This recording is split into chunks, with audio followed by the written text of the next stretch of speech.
One of the most important things nga rito sa Lumitera is yung energy. Kaya nga ang dami ngayon ng mga nag-iimbento ng iba't ibang klaseng paraan. Paano nga magkakaroon ng maraming energy dito sa laro na to? Isa na nga rito mga tamago yung kaibigan nating aso na inaabuso nga daw ng mga tao para makakuha ng maraming energy. Ang tanong, is it bannable? Sa paglalaro kasi nitong Lumitera mga tamago, meron ditong si Husky na pwede mong kausapin yan araw-araw at gawin yung kanyang daily challenge. Dito nga may 100% loot drop mga tamago na kung saan makukuha mo yung drops ng metal mat, pumpkin, cactus, pati yung mga level 2 mobs and level 3 mobs. Yun ay kung aabot ko dun sa stage na yun. Sa case ng nakararami, hanggang level 2 lang mga tamago ang ginagawa nilang task dito kay Husky. Once na natapos mo na ang daily challenge mo mga tamago, pwede mong paulit-ulitin yan hanggat mayroon kang daily ticket admission dito. So, bakit nga ba ginagawa ng iba yun? Sabi nga natin mga tamago, may nakukuha na mga loot drops dito sa mga mobs na nakakalaban mo kay Husky. Given na yung level 1 and level 2 mobs, ang punterya talaga. Ang pinakadahilan dito ang paggawa at pagcraft ng level 2 na slime mga tamago. Yes, energy slime mga tamago. And here's why kung bakit nga ba nila sinasabing inaabuso itong si Husky. As you can see mga tamago, sa paggawa ng level 2 combat energy slime, kinakailangan mo pa rin itong energy slime na level 1 na kung saan ang mga materyales na kailangan mo ay yung drops sa level 1 challenge ni Husky. Ito mga tamago, drop ng cactus, mat, pati na rin yung pumpkin. Kada isang materyales nga na drop dito sa dungeon ni Husky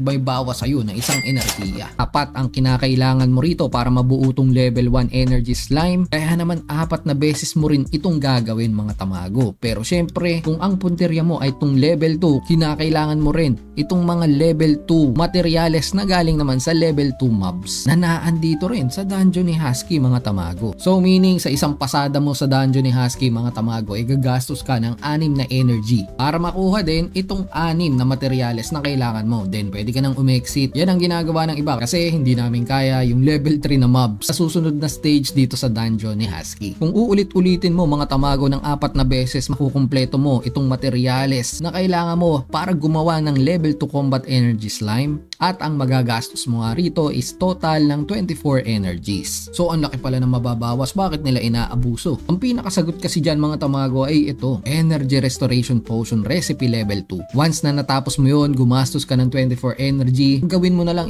gumawa ka at inumin mo itong level 2 energy potion mo mga tamago. Dahil dito bibigyan ka ng 30 energies pabalik sa'yo. So pinakamangyayari doon is babalik sa inyo yung 24 na nagastos nyo and may extra pa kayong 6 mga tamago na energy. So pinapaulit-ulit ng mga tao yan at nakakaipon sila ng +6 ng +6 kada nakukumpleto nga tong energy routine technique dito kay Husky. So balik tayo sa pinakatanong, is it bannable mga tamago? Syempre hindi po. Yan naman hanggat mayroon lang kayong daily admission ticket mga tamago para dito nga sa dungeon kay Husky, hanggang dun lang din ang inyong magagrind. Yan naman hindi unlimited. At saka inilagay talaga ng developers para talagang gamitin natin, dumiskarte tayo ng sa atin. So hindi po ito bannable at ito para po sa mga ngayon pa lang makaka-discover talaga nga nito at maglalaro pa lang ng Lumitera, pwede nyo pong gawin yan. Extra energy, magparami kayo ng energies dyan dahil nga pag marami nga tayo nito, mas marami tayong ma-accomplish, mas marami tayong mapagdidesisyonan kung ano bang dapat natin gawin. Magpapalakas ba, magkakraft ba ako ng weapon, or magbebenta ako ng kung ano mang makakraft ko. Bago tayo magtapos mga tamago, paki-like and subscribe naman itong ating video. Patuloy pa rin tayo maglalabas dito ng tutorial at malapit na nga magtapos itong CBT1. Aabangan natin yung CBT2. Kaya stay tuned lang mga tamago. Try natin makahingi ng whitelist para dun sa close beta 2. Mag-comment kayo dyan sa baba kung may mga tanong kayo. At ito ulit sa mga tamago. Ingat kayo. Tamago